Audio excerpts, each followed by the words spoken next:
So this is our new power station from Pecron, which is the F1000 LFP. And we're using our air conditioner right now.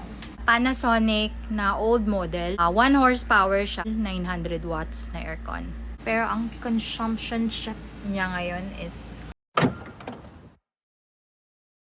1,100 umaabot. Alamin pa na kung kaya niyang i-handle hanggang mamaya, and if mas malakas, kasi mas malakas pa yung init mamaya, parang 11 AM pa lang ngayon.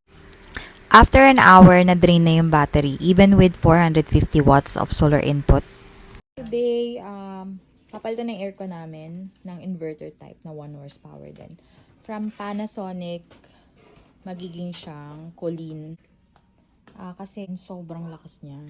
Saglit lang siya sa power station. So, yung bibili namin is inverter type na 1 horsepower. Today, I'm testing Pecron F1000 LFP. Ito-test namin kung kaya niya yung aircon namin na bagong kabit, which is Colin Pio. Full DC inverter na 1 horsepower. So, test na natin. On na natin. Ay, gumana ng remote. Yan. Yun. Okay, so far, gumagana siya at 24 degrees. The question is, how many hours sa 67% battery? Naka-aircon na kami, pero ang output, 230 watts lang.